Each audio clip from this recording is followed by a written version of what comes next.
I'm a feminist, but I was reading about Australian broadcaster Lisa Wilkinson leaving her position at Channel 9 due to her not being paid the same as her male co-star, to understand the nuances of this story and understand why women are paid less than men for the same job in every level of society.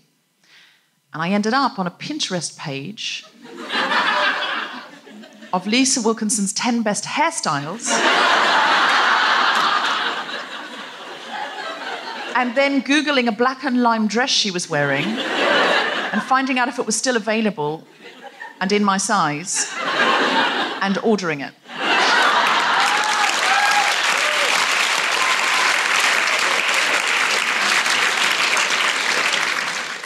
I'm a feminist, but even though I have a very loving and equal relationship with my husband, as soon as he gets in my car as a passenger, I get self-conscious and start driving a little bit shit.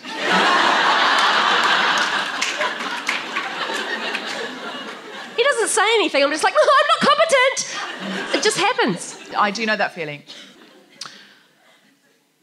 I'm a feminist, but last night, the Guilty Feminist was up for an ARIA Broadcasting Award in the UK, and I wasn't annoyed we didn't win as much as I was disappointed that the awards coincided with this trip to Australia, which meant I didn't get the chance to pose on the red carpet in a fabulous frock and put the pictures on Facebook. And I'm really only talking about this now to say that we got nominated for an award.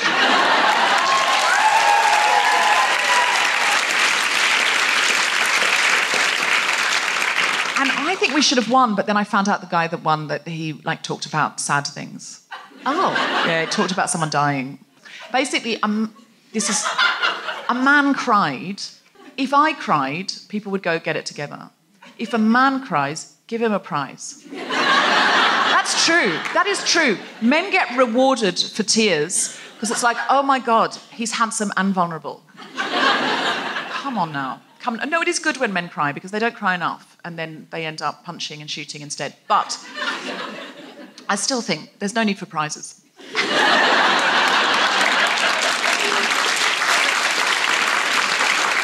Unless it's like best crying, unless it's like most beautiful crying, like most glorious tear kind of. I'm a feminist, but I spent longer worrying about what I was going to wear tonight than I did on my material.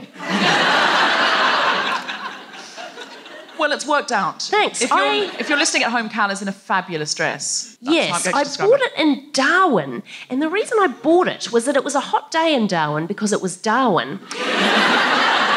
And I tried it on at a market and it was way too expensive. But after I'd had it on for a couple of minutes, I went, I've sweated in this. I have to buy it. That's how Darwin gets you. Yeah. I'm a feminist, but my friend, who is a famous actor, was staying in my spare room on my futon for 3 months when he was renovating his flat. And when he left, I wanted to get rid of the futon. And so I found a fan site where about 24 women were obsessing about him, in terrifying detail. And I phoned him and said, can I tell them I'm selling a bed you slept on for 3 months? And get a bidding war going on eBay. And he said, if you split the profits with me, yes. It was exploitative, but lucrative. And in the end, I couldn't bring myself to do it, but what put me off was not that I didn't want to exploit women. It was that I was too scared for these fans to come to my house and collect it. Because I thought it might be a misery situation where they just basically tie me down and go, get him here or we're going to cut your legs off. I'm a feminist, but I've owned this dress that I bought in Darwin for over a year and I've never worn it before tonight because I'm worried that the darts at the front of the bust make me look like my nipples are erect. I'm wearing a padded bra, but I'm just worried it looks like they've forced their way through the fabric and they're like, here we are! I mean, it is a very good podcast. Yeah, no, it does. No, well, that's why it's a great dress for a podcast.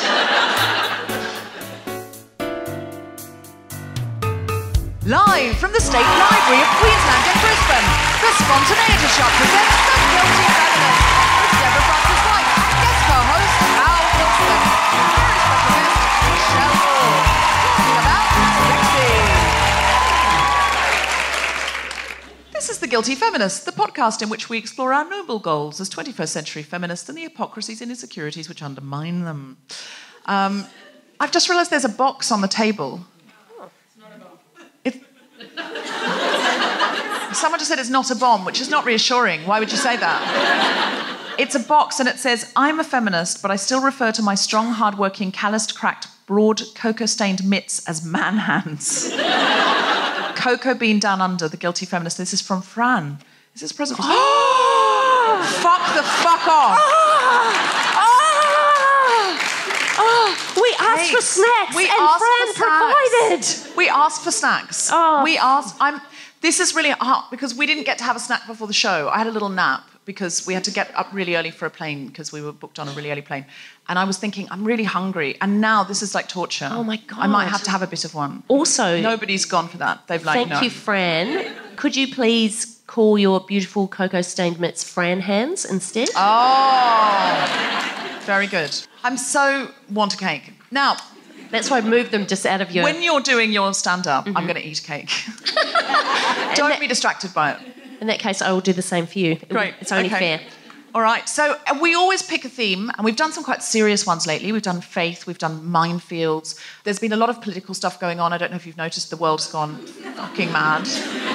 What is happening? What is happening? What is happening? So tonight we thought, we're in Brisbane. I just want to have fun.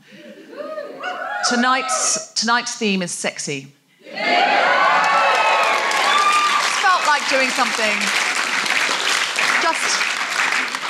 And I really feel it is a feminist topic because if you feel a bit embarrassed about feeling sexy or like living that part of yourself, there's a whole bit of you that's human that you're not really comfortable with.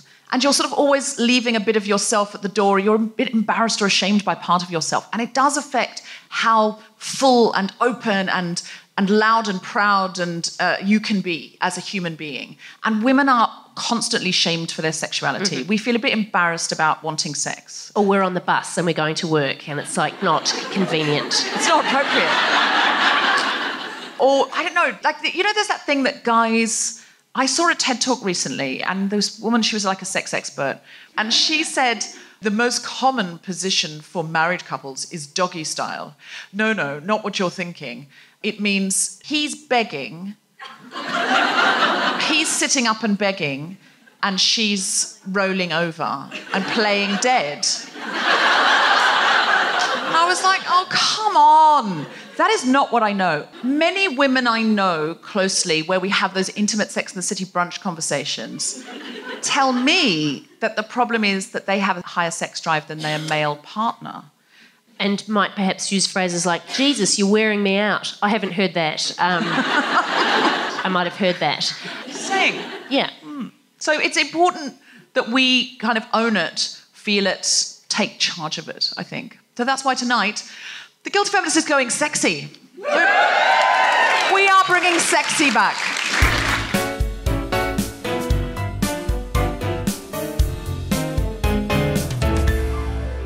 Please welcome to the stage and make fabulous woohooing noises for Cal Wilson. Thank you. So I've been with my husband for 14 years now, and he decided not long ago that he wanted to spice things up a little bit with us, and I thought we were fine, but he was like, no, we need to spice things up. And I wanted to give him a hand. I was like, well, I can be helpful, but as much as I love my husband, I also like to annoy the shit out of him. I don't know if anyone else enjoys tormenting their partner. Does anyone else enjoy that? Oh my God, I love it. So this is not a sexy story, but I will tell you, this is what I've been doing to my husband for 14 years, right? This is not a joke. This is just what we do, right? Or what I do. So every time we come home from a night out, I make sure I'm the first one out of the car, and I run to our front door, I unlock it, I turn around, and I pretend it's our very first date, and I reach up, I give him a kiss on the cheek, I go, thanks so much for a lovely night. And then I run inside and lock the door. So I've been doing that to him for 14 years, right? He has not laughed once, right? does not find it funny. Finally broke him just before Christmas last year. We were coming home from a Christmas party and I'm getting out of the car as usual and I'm just getting out and all of a sudden he's just running past me. He stops, he picks me up, he throws me into the birds of paradise. He keeps running. He gets to our front door, he unlocks it, he turns around, he goes, "Thanks so much for a lovely night!" Runs inside, locks the door. Would have been hilarious, except we had our 8-year-old son with us. He was there just lying on the doorstep going, "Why has Daddy left us?" I'm like, "I don't know, mate, probably your fault." So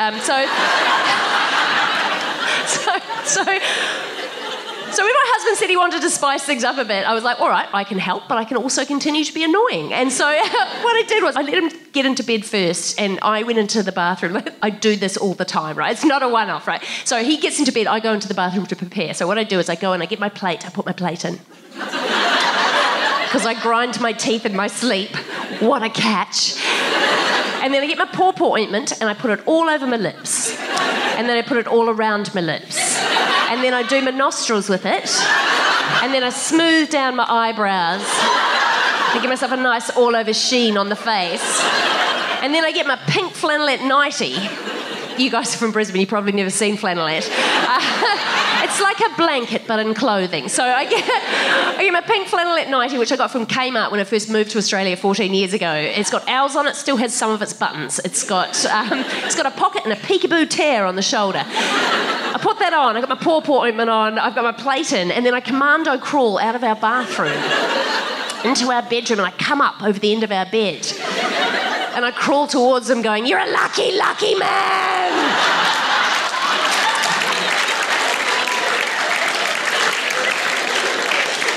And then I try to seduce him, but in the character of an elderly drunk woman. Because I'll be one eventually and you may as well get a head start. So he first mooted this idea that we needed to sex things up a couple of years ago. And so he took the first step and he sent me a sext. It was the first time he'd ever sent me a sexy text. And it would have been great, except he had a new phone and autocorrect changed lick to kick. So I get this text message from my husband. I read it and I'm like, "Oh, Jesus, that is quite a violent image." Sort of didn't know what to do. And so I thought about it for a minute and then I sent one back that just went, "Look, I can see what you're getting at, but I'm going to have to report you to the Cats Protection Society."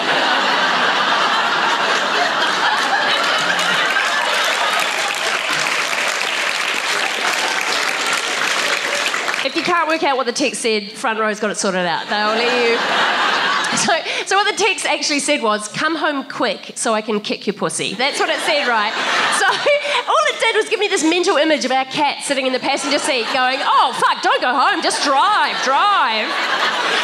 And the other problem with the text was not only had it got kick in it, he also used the word pussy, and I hate the word pussy. I just don't find it sexy at all. For some reason, it makes me think of a squeaky dog toy. I don't know the word, like a pussy, pussy, pussy. Like, it just sounds like something, I don't know, the pussy, pussy, pussy. Like, it just, every time, pussy. You know, if it's a word that you like, it's not anymore. Now that I've put that image in your head, but it made me start thinking about what is the word that I am most comfortable using for pussy? Like, what is my... Because I quite like vagina, but it's quite a formal word. Like, it's the name that you would call it if it was in trouble. You know, like... Vagina, go to your room. So then the thing is, right, that I still haven't settled on what the word is. That I quite like the term growler, which is which was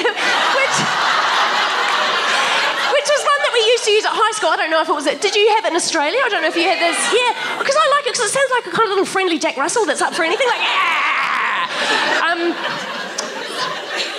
I'm always interested in what people call it. So I asked my neighbour, and like we're friends, it wasn't just like, "Can I borrow a cup of sugar? What do you call your vagina?" Like it was, we were mates, and she had a daughter the same age as my son. And like with my son, like we use all the anatomically correct words, you know, like he knows he has a penis. And I felt weird though when he was about 4 and he pointed at my chest and went, "What are those things called?" And I just felt weird about going, "Those are mummy's breasts." Obviously I probably shouldn't have used the voice, but... And while I was kind of thinking, going, what am I going to tell him they're called? He went, "I'm just going to call them your fat things." So... Bless his little heart. So I asked my neighbour, I was like, what's your word for it? And she goes, "Well, I just felt vagina was too full on to use with my daughter. So I made up a word and we call it the verver." I was like, what do you call it? She goes, "The verver." And like, the more I thought about it, the more I liked it. Because it feels like one that you can use in any situation. Like, for a little girl, you can be like, "Oh no, put your pants on. I don't want to see your verver." Like that. But then as an adult, you can be like, "Would you like to see my verver?" Like kind of... What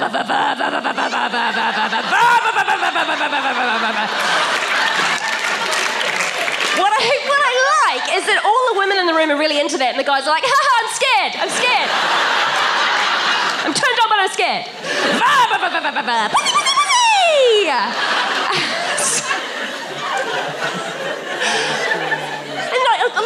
I sometimes ask audiences, like, what are words that people like for it? And one of my favourite ones was an elderly man yelled out, "Fascinator." Which I thought was quite beautiful, but confusing around Melbourne Cup.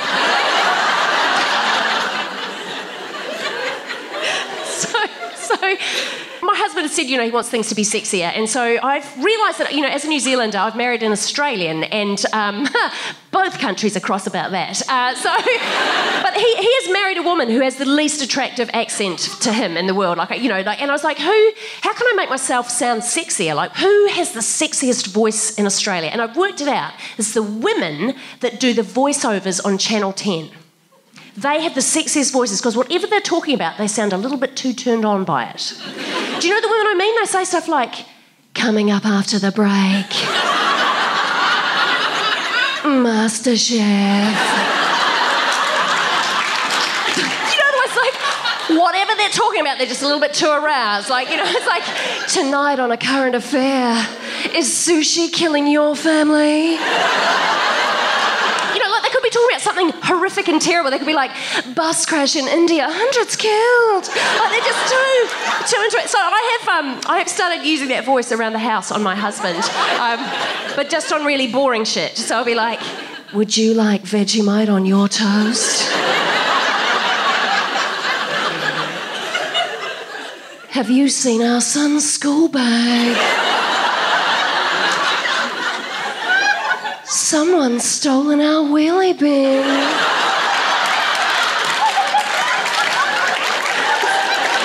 This is my favourite one. This is my favourite though. "Have you given the cat his medication?" Because our cat is actually on medication. He's on feline Prozac for anxiety, which is fair enough because he's convinced my husband is trying to kick him all the time. Everything there has to be balanced, right? There has to be balance. And so because I have sexed up really kind of mumsy stuff, like I've sexed that up, I'm like, well, how can I make sexy things sound as mumsy as possible? So what I like to do, right? So I let him get into bed the other night. I was like, how can I make sexy things sound as mumsy as possible, just as mumsy as possible? So he gets into bed the other night and I come into the bedroom and I'm like, right. Who'd like a lovely blowy?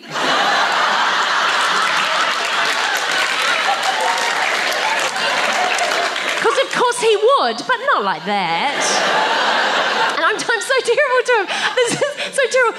Passion ensued, and we're right in the midst of things, and I just reached over and I patted her on the back and went, I believe in you!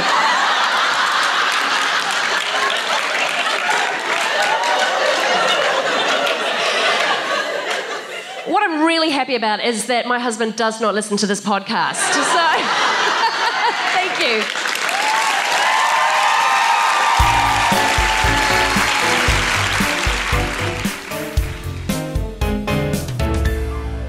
All right, so we should talk about our challenges that we did.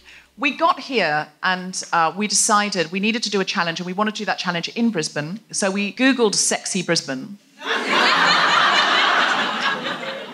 And I'm going to let you Google to see what came up. There was one thing that it was like some sex expo where you could go and, see, and we thought, that's perfect, but we just missed it because it was on in February 2011.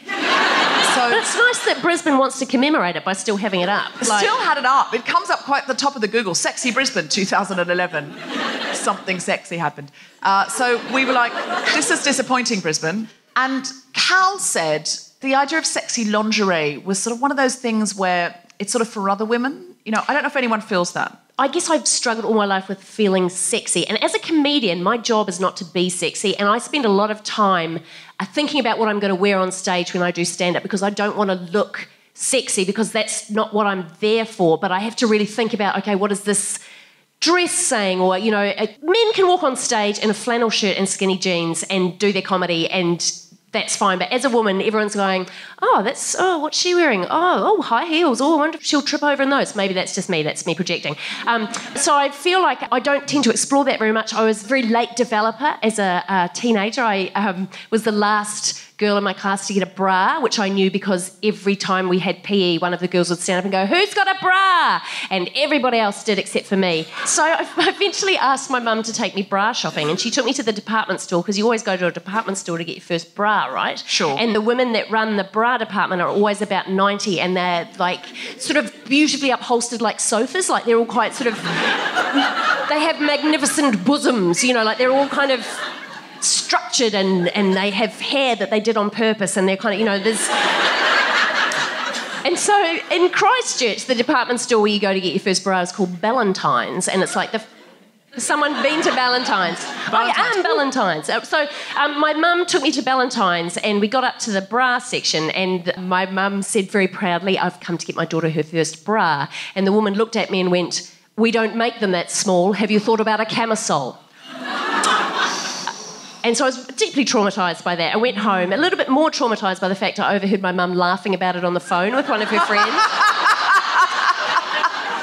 And you can always count on a mother for support. I mean, fuck it, I'd do the same myself now, I know that now. But I was traumatised for a third time when that friend that she'd been giggling with on the phone came to our house with a little brown paper bag, and in it were 2 second-hand bras that her daughters had worn. Oh. And so my very first bra was like a second-hand T-shirt bra and a second-hand...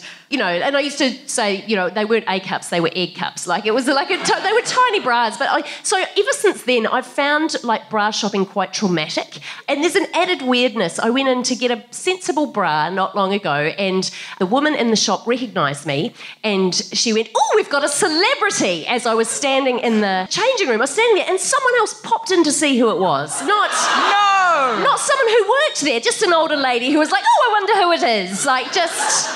So it was so I have baggage around bra shopping, and because I'm quite small-breasted, like I've always felt sort of inadequate and like, well, small boobs aren't sexy kind of thing. And then I also have the added trauma that I came off stage one night and I wasn't wearing a padded bra, I was just wearing a normal bra, and a guy, as I was going outside to get some fresh air, went, "Those were stiff little nipples," and I was sort of like, "Oh, thanks, they were my dad's." I didn't...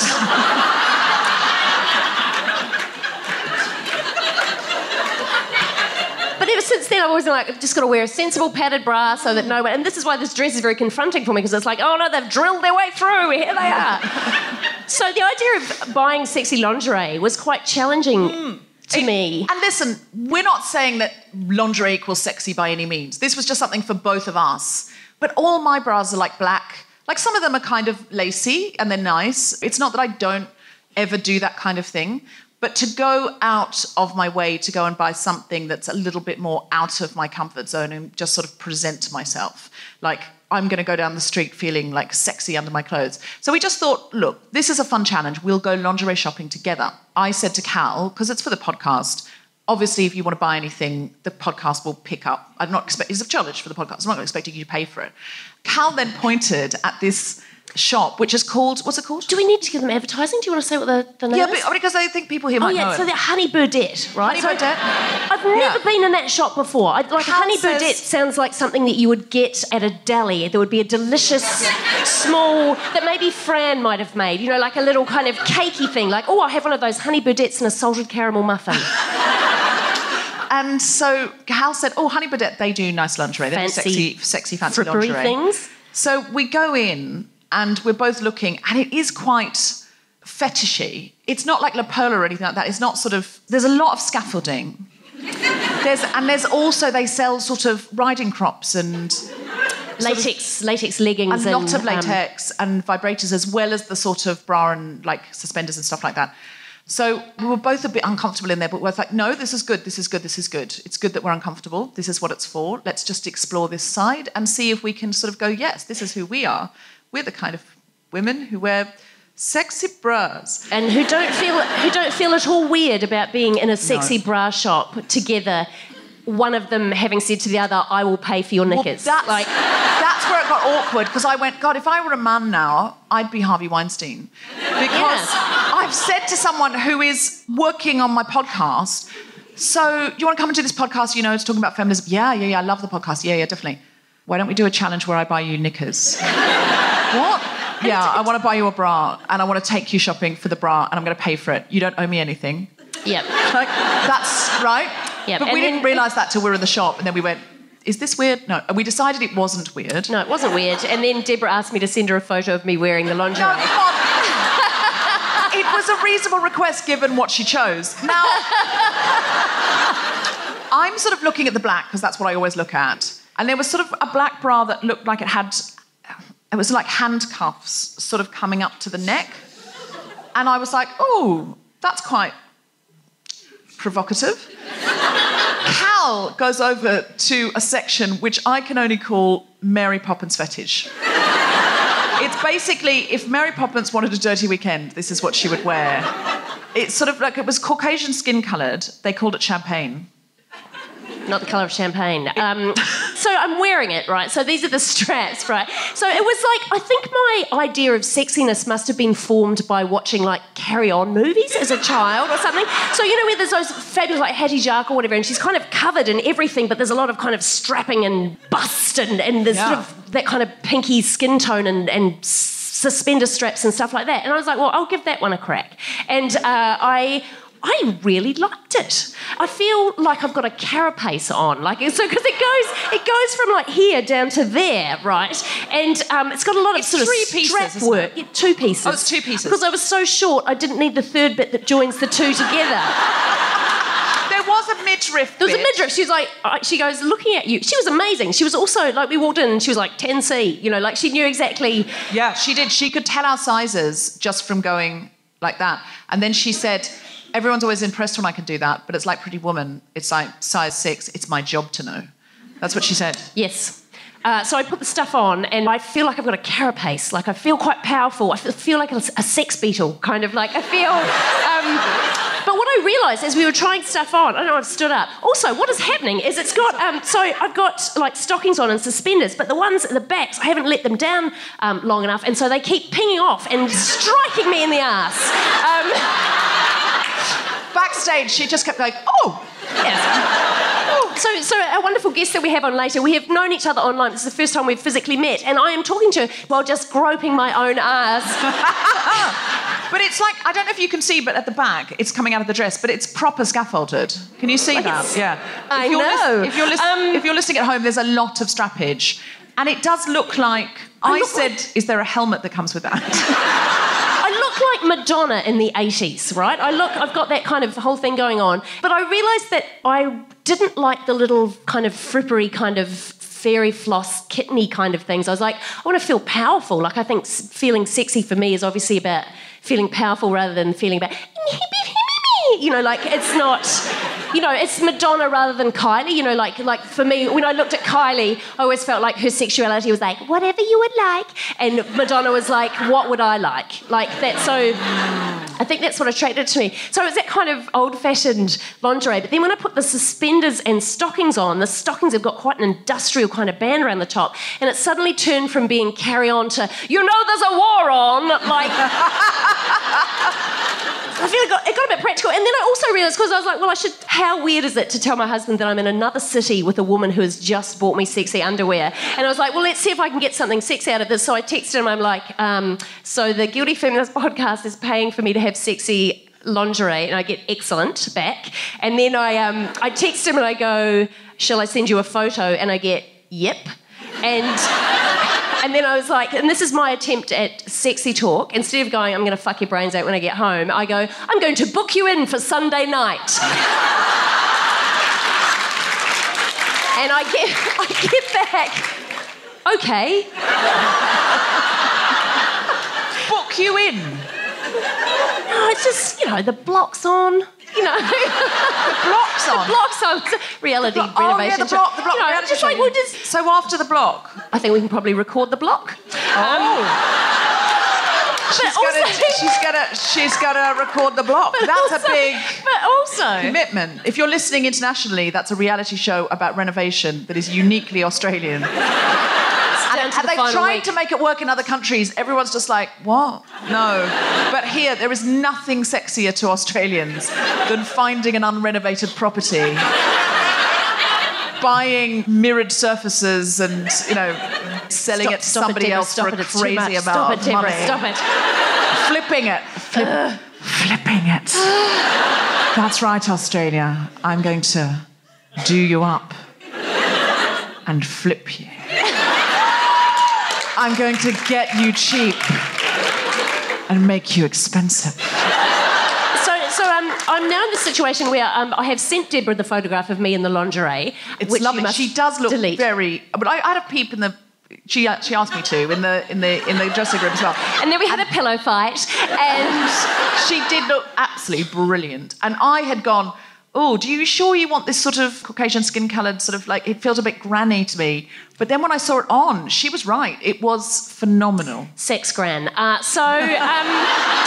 I'm in the position... It is like armour, though, isn't it? It's kind of. It's proper Madonna armour. I'm quite warm, is what I'm saying. But I'm now in this weird position where I have sent a photographed Deborah of me in my sexy lingerie, but I have not sent it to my husband because he is on his way home from basketball with our 8-year-old son, and I know that my son plays with his phone in the car, and I do not want to scar him for life. It's important that he does not see that. Yeah.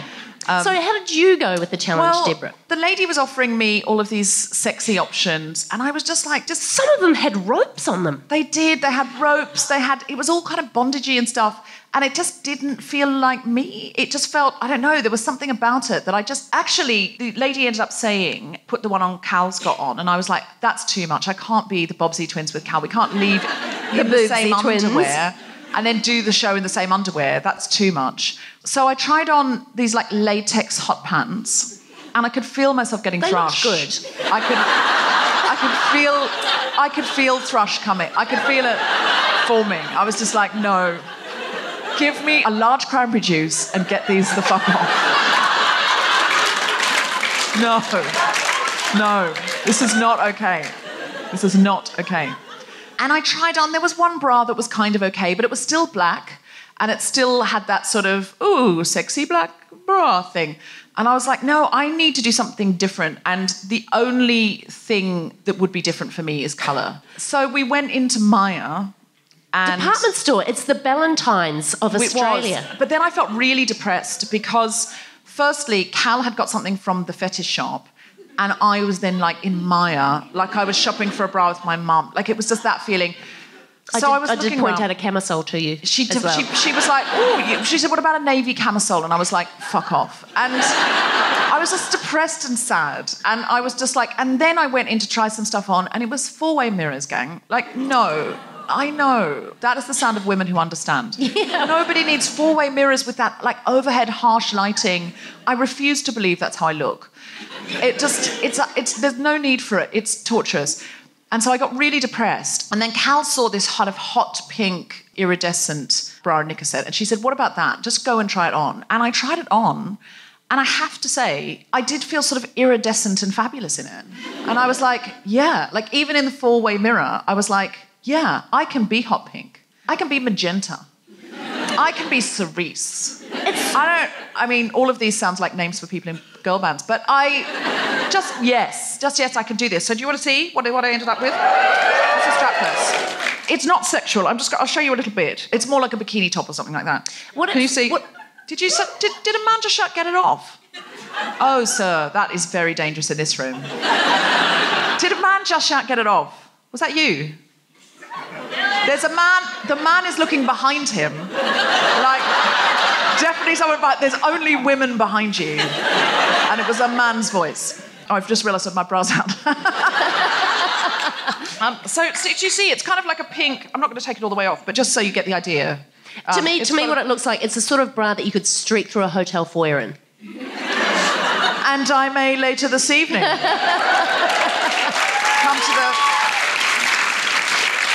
come to the Hotel Mercure, King George Square, if you'd like to see that around 1 a.m. after some drinks. Yeah, but it does feel different, like wearing colour. And I think I've been developing a theory lately that you don't have to be queer to be in the closet. A lot of times when queer people come out, they kind of come all the way out in a sort of hokey-pokey, get your whole self in, get your whole self out. Because there's no option. Like, if you're out, you might as well be fabulous. And the closer you are to convention, the more likely you are to behave, because then you can be rewarded by society for conformity. And so I sort of think as women sometimes we need to just get our whole selves in. Who are we really? And that may be, capoeira lessons or a funky pair of shoes or a punk rock haircut or a decision to take up more space on a bus. Like, whatever that whole self in is for you, like, why are we living at half-mast all the time? That's what I feel.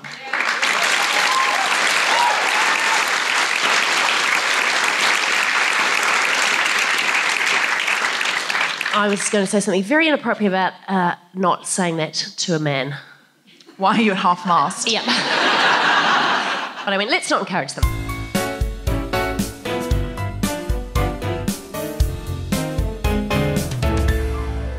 Hello, this is Deborah, briefly interrupting your Guilty Feminist listening pleasure to say hello, and I have co-created a new podcast with the BBC for Radio 4. It's called Grown Up Land, and it's all about how to be a grown-up.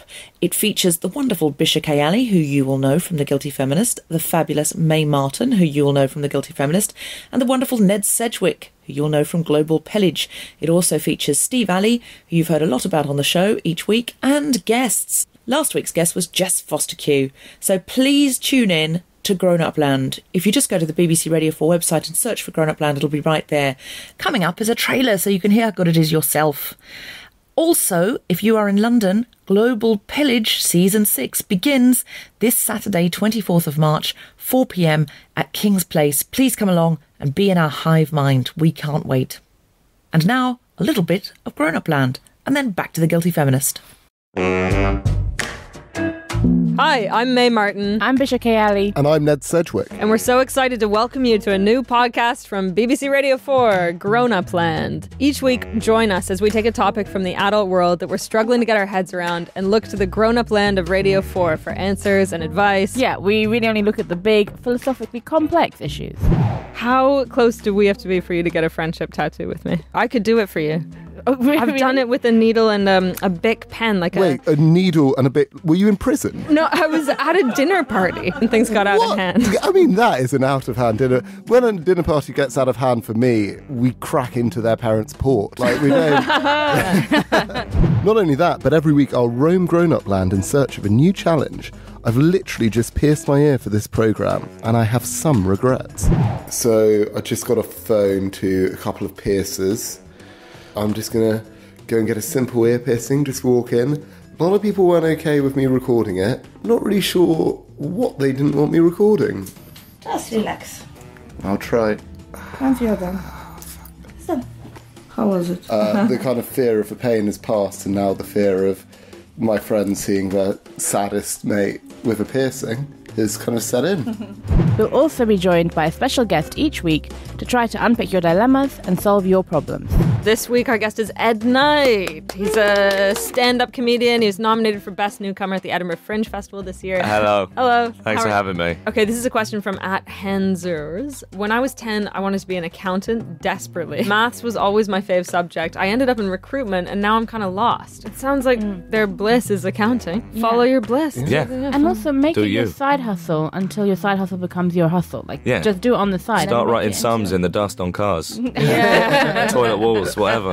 And the amazing Steve Alley will put everything in perspective for us. Here's another question. This is from @Imaginary, who says, I want to get a tattoo to piss off my parents, but I can't decide what to get. Ideas for tattoos that will annoy my parents the most, please. So this sounds like it's time for Steve Ali's perspective. Steve is from Syria, and he's here every week to help us with the questions that we can't crack ourselves. Steve? Hey, Imaginary, really. Your problem reminds me of the time when I was living with my parents. They used to annoy me, and sometimes I wanted to do things to piss them off. But then when civil war broke out in Syria when I was 19 and we had to flee and I had to leave them, I found that me having to get across dangerous borders and message them whenever I could get signal from refugee camps freaked them out so much, more than anything else I could do. So I recommend, if you really want to piss your parents off, go stateless and let border police and international governments do it for you. So welcome to Grown Up Land. Make sure you subscribe so you can catch our adventures in the terrifying adult world on a weekly basis.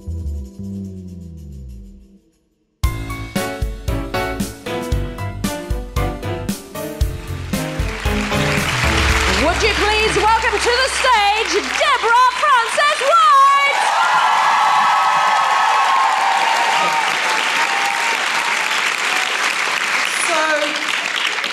I went to the bookshop to see what the received wisdom was about sexy. And there are 3 books that are seminal text in sexy if you go to a bookshop. And they are The Rules, The Game, and The Rules of the Game. The rules is for women. The thesis of the rules seems to be to not return a man's calls until he marries you.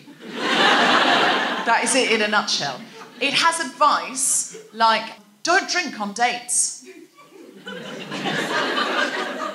It's for Americans, because that would be the whole Australian and British dating system. How would we know it was a date? I don't understand how it would be a date. And she also says, don't go on a mini break with him until you have an engagement ring. How would anyone get pregnant? So that book horrifies me because it implies that a woman would only want to be with a man. It's very heteronormative as well, but it implies that men need to be caught into marriage and that women don't want sex, that they want somehow to snare a man. The Game and The Rules of the Game are both written by Neil Strauss, and they're both horrifying texts for men to pick up women in bars. Guys in the audience, who's read The Game? Yeah, you have? Yeah? Have you used anything from it, sir? To laugh at, okay. I'm going to come back to you later because I'm questioning why you read it. This is the genuine advice. Now, this book is available in any airport. It's an international bestseller, and men are using this all the time. If you go out to pubs or clubs, I swear to you, men are using this. This is well known, and this is the genuine advice in The Game for a man who's trying to pick up a woman. And it's very much sort of, pick her up for casual sex, never call her again. That's the idea of it. So the first piece of advice is get a haircut, get nice clothes, have good hygiene. Fair enough, I suppose. The second piece of advice is, when choosing your outfit, always have at least one item that is outrageous and garish. Like a plumed hat, platform shoes, or an LED belt buckle. This gives the target, that's what he calls the woman, something to notice. Plumed.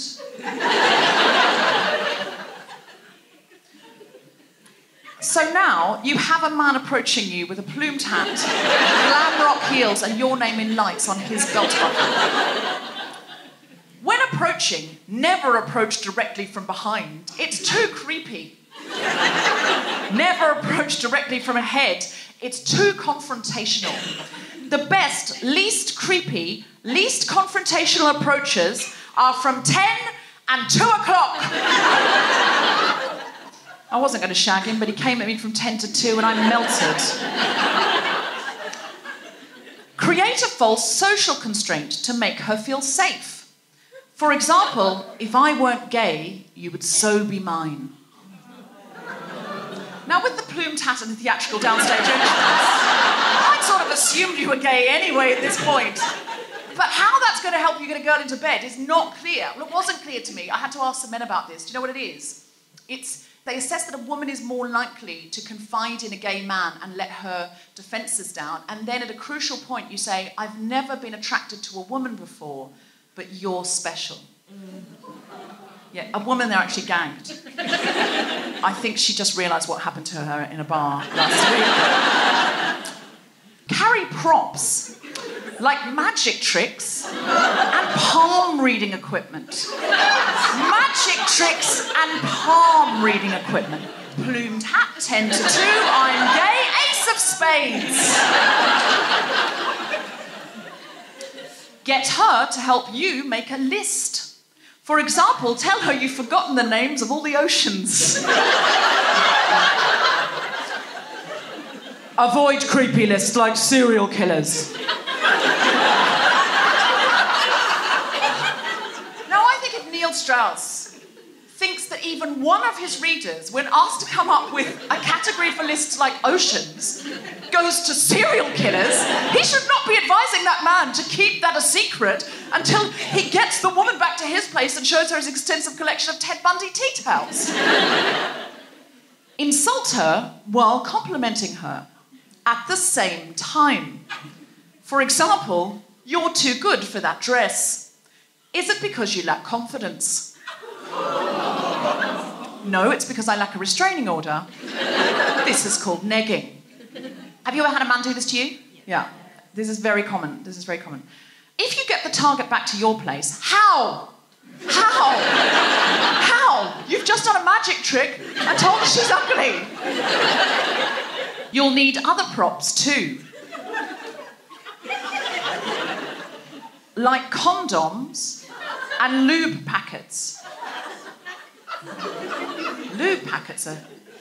That's presumptuous, isn't it? Why are you... This is the first time you've had sex. If you're having to say I was lying when I said I was gay. Have other props lying around. For example, strum a guitar. Or have a puppy and play with it a bit. I hope that's a euphemism. Because if that's a real dog, that is not right. Finally, ask her a series of questions to which you know she'll say yes. This makes her more likely to say yes when you ask her the question to which you want her to say yes. It's called the yes ladder. I think it goes like this. Do you like ice cream? Yes. Do you like kittens? Yes. Do you like men with trash books where their souls should be? Yes, I meant no. Too late, you're up the yes ladder. That is the game. Now, you, sir, who've read the game, did you get anything from it? Not when it came to talking to women. I mean, I didn't have a lot of male friends, so I just substituted the female noun in the book with a guy and used it to talk to men and make male friends that way.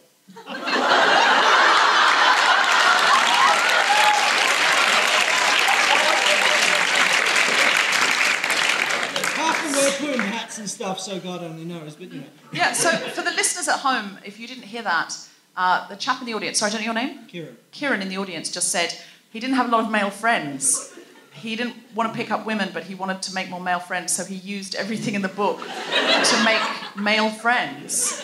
You gamed men into being your friend. Did you? But when you get them home and you've got the puppy there... You're strumming on the guitar. That's when it's a metaphor at that point. Yeah. What did you wear? Because some men in Britain I've asked about this, and one guy said, oh yeah, I do the peacocking, which is the plumed hat. And I said, you don't look like you're peacocking. He said, oh, I wear a loud cardigan. Because he's British. Because that's peacocking in Britain, is a loud cardigan. Did you peacock at all, Kieran? Not particularly, because, I mean, I wasn't really trying to take them home in that regard. What from the game did you use on men to get them to be your buddies? A lot of what's in that book is simply just a case of how to open a conversation with someone. What? I've forgotten all the names of the oceans. Yeah, basically. You've got to start somewhere. You've got to start somewhere. Listen, you heard it here from Kieran. Never, never, never use this to manipulate someone into sex. It's the unsexiest book in the world. But if you need new friends, forget the names of the oceans. Thank you very much.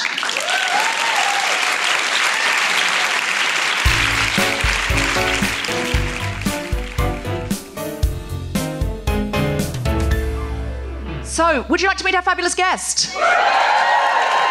She is a playwright, a screenwriter, a writer of all sorts. She has a fabulous new series on SBS coming out next year called Homecoming Queens. Please put your hands together and make fabulous Brisbane noises for Michelle Law.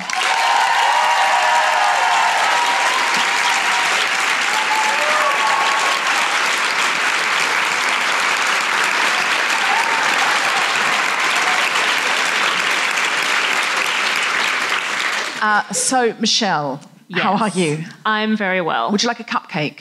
Yes. Would you? I had one. They're chocolate. Did you have one? Yeah, while you were doing your stand-up, I said I would. I was watching her. Yeah, I was secretly scoffing a cupcake. Did you not have one while I was doing one? No, I was listening with my mouth as well. Oh, I'm so sorry.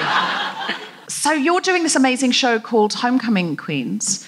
And it's about, is it autobiographical? It's semi-autobiographical, so it's based on the lives of my life and my friends. What's the sort of premise of it? What's the plot? The premise of it is extremely unsexy. It's about two young women in their mid-20s grappling with chronic illness and trying to be young while feeling really old. Yeah, so pretty fucking sexy.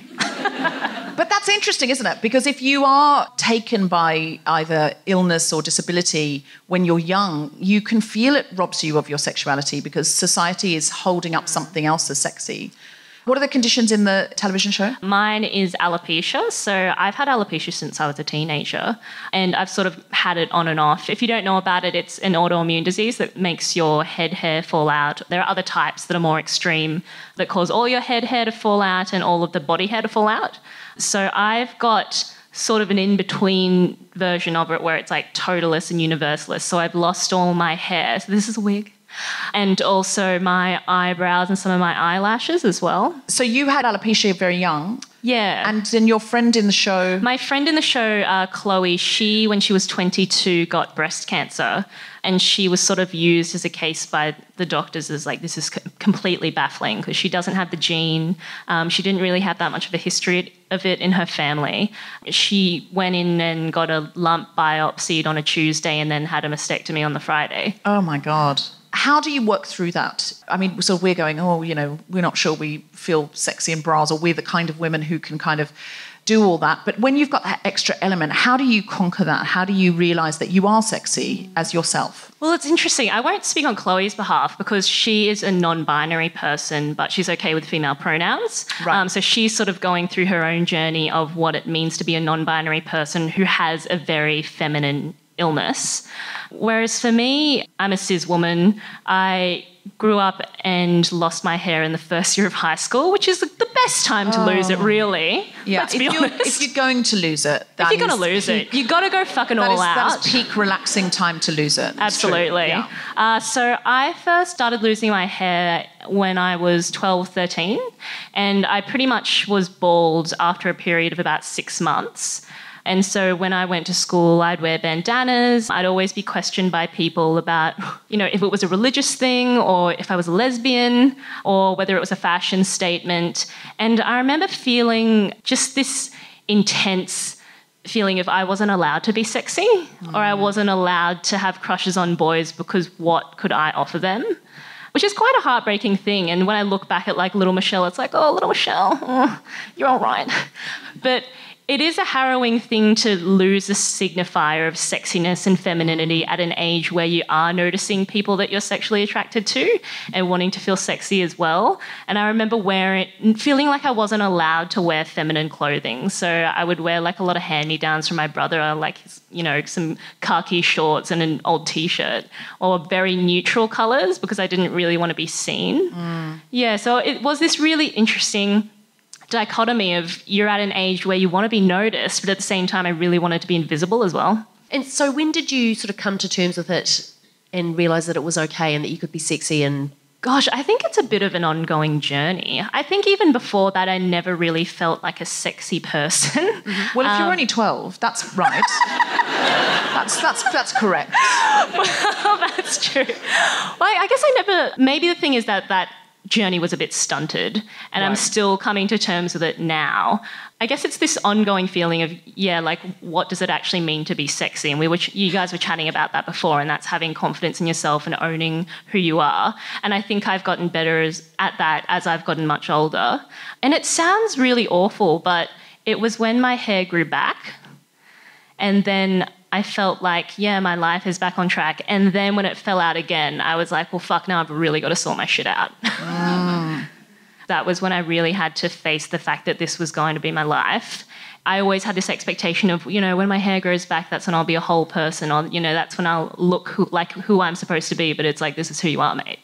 So for me, it's been a bit of an ongoing journey, but I definitely feel more comfortable in my own skin now. And certainly when I'm at home and with friends, or, just going and hanging out with mates, like, I don't wear a wig or anything like that. It's more just for everyday life to make things easier. What would you say to a teenager now who had alopecia in order for a teenage girl to feel powerful and feel sexy and feel like that's not really what it's about? I guess I would tell her that there is no real beauty ideal. And you see that, this is a really crude example, but when you see, those experiments where photoshoppers take an image of a woman and Photoshop her to look like an ideal version of, like, the woman in their culture. Right. I feel like there is no right way to look as a woman. Do you think it's because we just see so many images? I always think the options that I'm presented with are Jennifer Aniston or Jennifer Lopez. Pick one of those. That's how you have to look. And every day you're doing things to edge more closely to one of those. The distance we feel from that on a daily basis, or because of how we're dressed, or because we've just lost weight, or we've just had our hair done, or we've just, put on weight, or we've just, all of these things that are completely, really, in truth, we know are relevant to how sexy we are because people are attracted to people. There is this sort of constant iconography. And before J-Lo and Beyonce, there was basically Kate Moss, and that was a terrible era for someone like me with hips, because I am very blessed in the hips department. Well, now you've got all these conflicting images now because hips are in and people are loving the Kardashians. Thank God. Bless them. There was this experiment where it was like, take all the ideal features of what a woman looks like, and it was like Kim K's hips, Scarlett Johansson's eyes, and it was just like this horrifying monster of a thing that didn't look at all human.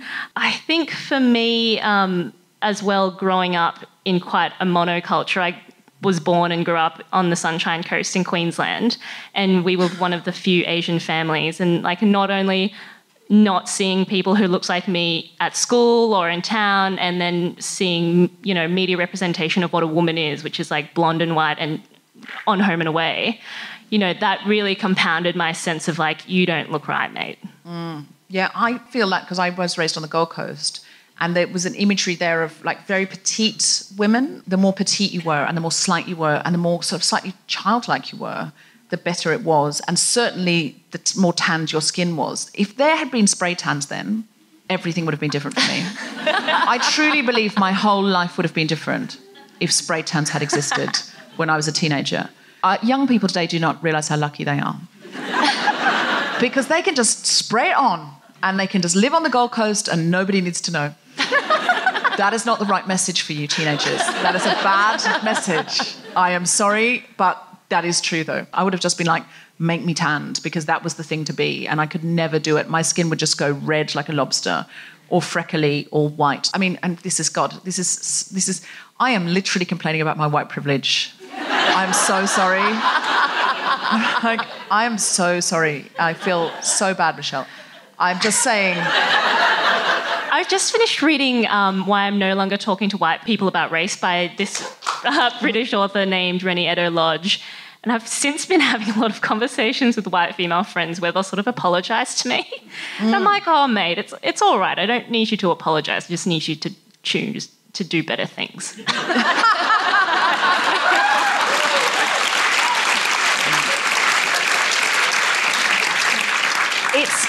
It's really interesting because some white people will be like, no, we're all equal now. I have no particular privilege, or I was working class, or I was this, or I was that. And they will deny white privilege, although it is evident. But I have a house guest at the moment in London who's a Syrian refugee. And he said to me, white privilege definitely exists.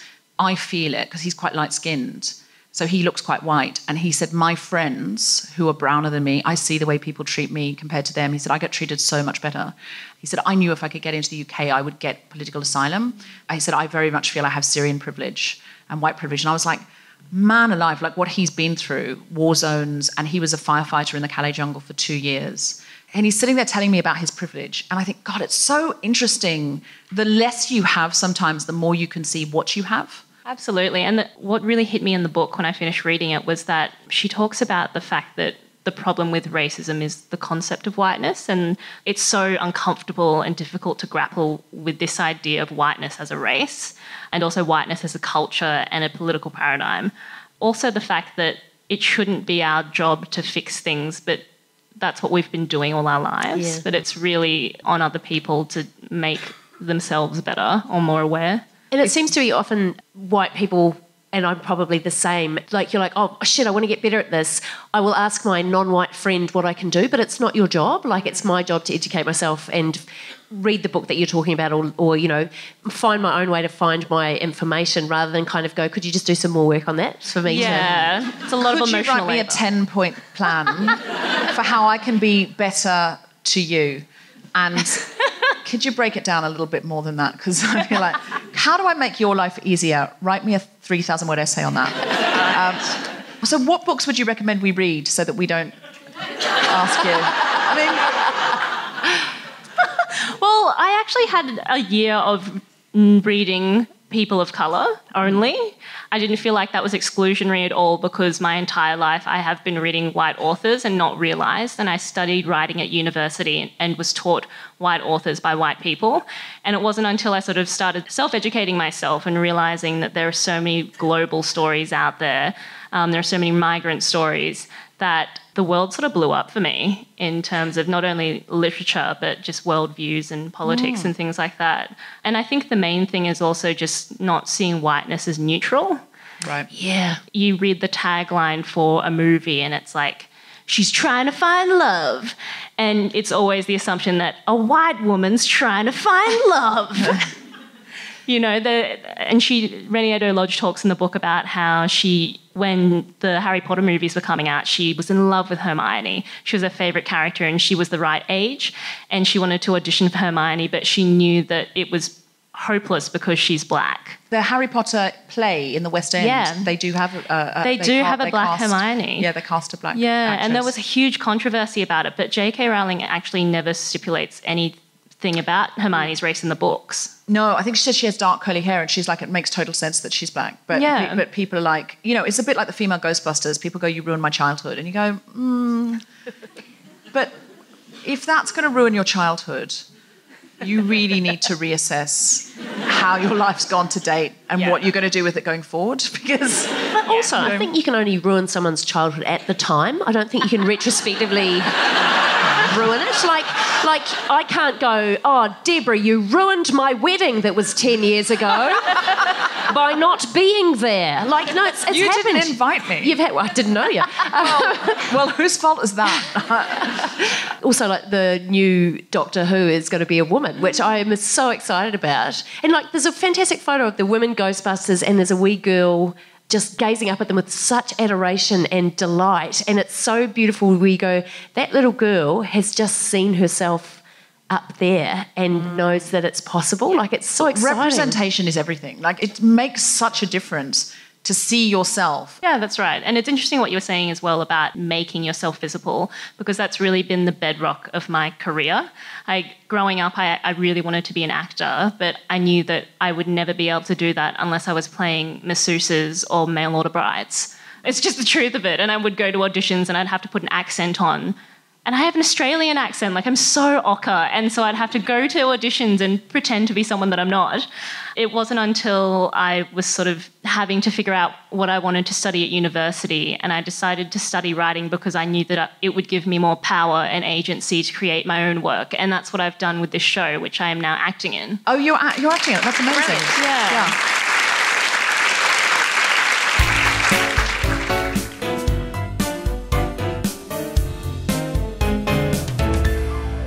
Do we have time for a question, Jeff?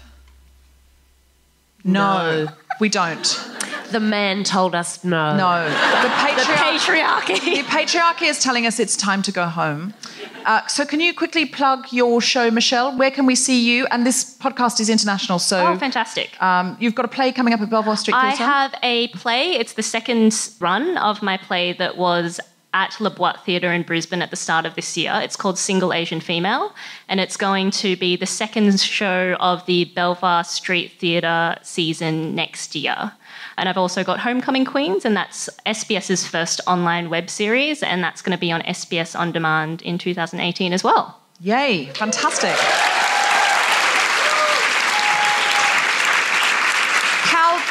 Do you have anything to plug, and can you read our thing? Yes, I will. I have a festival show coming up in 2018. It's called Hindsight. It will be going to all of the usual big cities in Australia, except for Dubbo. I've never been to Dubbo. I hear it has a lovely zoo. I don't know why I'm now just being sad about Dubbo. I'm sorry, Dubbo.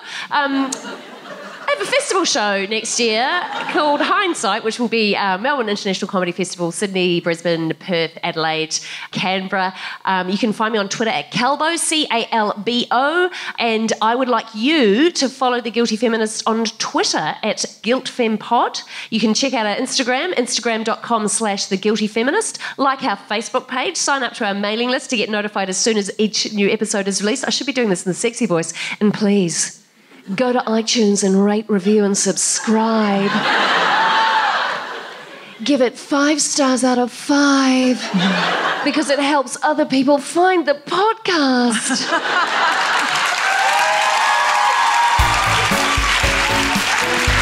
You have been listening to The Guilty Feminist with me, guest co-host Carol Wilson, and our very special guest, Michelle Law.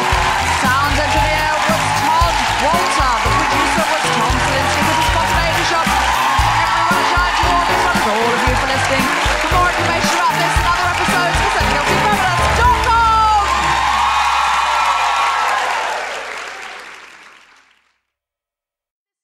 We're not putting out there that sexy is lingerie. Clearly, we know that sexy is confidence and sexy is how you feel about yourself. Sexy is a connection with another human being, all of those things. But it is one element, isn't it? Bras. How they make you feel. How you make them feel. Is there a reason that I'm being underscored by sad advertising music for life assurance? It's like the music at the Oscars. We've talked for too long and they're just fading us out.